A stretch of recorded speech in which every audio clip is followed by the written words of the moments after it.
Morning बच्चों, मैं जैसा कि अभी कुछ दिनों से स्टार्ट की हूँ कंपनी। तो कंपनी में हम पढ़ रहे हैं अंशों का निर्गमन। वास्तव में कंपनी जो अंशों का निर्गमन करती है वो दो प्रकार से करती है। एक तो जब संपूर्ण राशि एक साथ प्राप्त हो अर्थात एक मुश्त प्राप्त हो, और दूसरा जब राशि किस्तों में प्राप्त हो। कंपनी जो है जनता से पैसा मांगती है अंशों के बदले में, तो वो दो प्रकार से मांगती है। एक तो जब वो पूरा पैसा एक साथ ले ले, और दूसरा जब वो पैसा जो है किस्तों में ले ले। फॉर एग्ज़ाम्पल, कोई कंपनी है जिसने कि 10 रुपये वाले 10,000 अंश जारी किया, तो कंपनी को यहाँ पर 1,00,000 रुपए की प्राप्ति होगी। 10 रुपये वाले 10,000 अंश उसने जारी किया, कंपनी को 1,00,000 रुपए जनता से लेना है। तो ये जो जनता से कंपनी को पैसा लेना है, तो चाहे तो वो 1,00,000 रुपए एक साथ प्राप्त कर सकती है, और नहीं तो फिर वो जो है पैसा किस्तों में प्राप्त कर सकती है।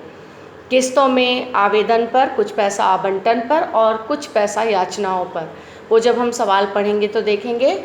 तो सबसे पहले जब संपूर्ण राशि एक साथ प्राप्त हो, तो बच्चों जब संपूर्ण राशि एक साथ प्राप्त होती है तो ये भी 3 प्रकार से होता है। पहला है सममूल्य पर निर्गमित अंशों की राशि एक मुश्त प्राप्त, दूसरा बट्टे पर निर्गमित अंशों की राशि एक मुश्त प्राप्त, और तीसरा है प्रीमियम पर निर्गमित अंशों की राशि एक मुश्त प्राप्त। तो सबसे पहले मैं आपको बताऊं सममूल्य पर निर्गमित अंशों की राशि एक मुश्त प्राप्त।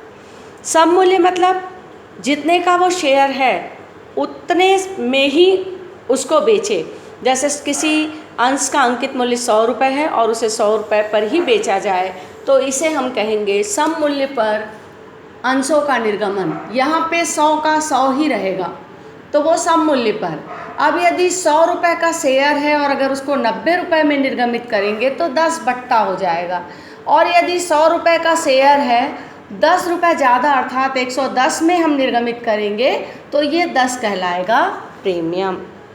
फिर से सुनेंगे, सममूल्य यानी जितने की वो अंश है उसको उसी के अंकित मूल्य पर ही निर्गमित करें। 100 रुपये का 100 रुपये ही तो सममूल्य होगा। 100 रुपये का शेयर है, 90 में निर्गमित करेंगे तो 10 रुपये बट्टा कहलाएगा। 100 रुपये का शेयर है, 110 में निर्गमित करेंगे तो 10 रुपये प्रीमियम कहलाएगा। अब हम एक एक करके सभी का सवाल देखेंगे। इसके पहले आपको इसकी पंजी प्रविष्टि याद करनी होगी, तभी आपसे प्रश्न बनेगा। तो सबसे पहले आज हम देखेंगे सममूल्य पर निर्गमित अंशों की राशि एक साथ प्राप्त होगी। तो इसके लिए पंजी प्रविष्टि होती है बैंक खाता विकलन। अगर समता अंश है तो हम समता अंश लिखेंगे, पूर्वाधिकार अंश है तो पूर्वाधिकार अंश लिखेंगे। तो बैंक खाता विकलन समता अंश आवेदन खाते से, ये है अंशों की राशि एक मुश्त प्राप्त।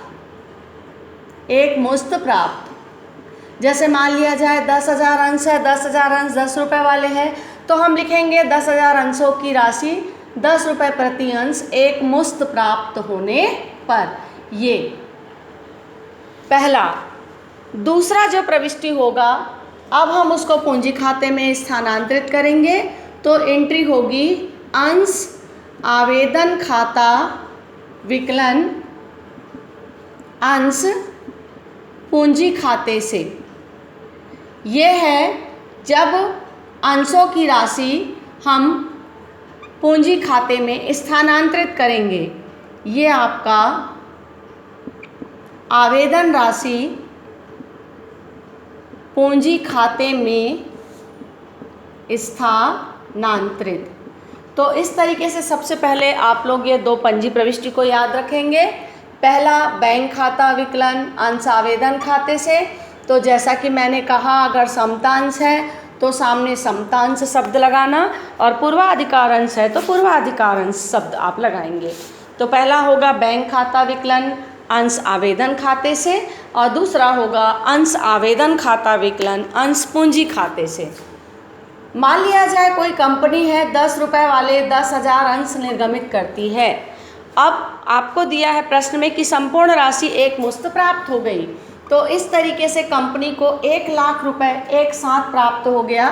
तो यहाँ पर हम लिख देंगे बैंक खाता विकलन 1,00,000, अंश आवेदन खाते से 1,00,000। उसी प्रकार से अंश आवेदन खाता 1,00,000 और अंश पूंजी खाते से करके 1,00,000। इस तरीके से आपका यहाँ पर आप इसका ग्रैंड टोटल कर देंगे तो ग्रैंड टोटल आपका हो जाएगा 2,00,000 रुपये। तो ये मैंने बताया समता अंशों पर निर्गमित राशि एक मुश्त प्राप्त होने पर। तो मेन इसमें प्रविष्टि ही है, पहला बैंक खाता विकलन अंश आवेदन खाते से और दूसरा है अंश आवेदन खाता विकलन अंश पूंजी खाते से। जितने अंश निर्गमित करेगा, जितने रुपए वाला, उसको आप आपस में मल्टीप्लाई कर लेंगे और मल्टीप्लाई करके सीधे सीधे आप उसको पंजी में लिख देंगे। ठीक है, थैंक यू।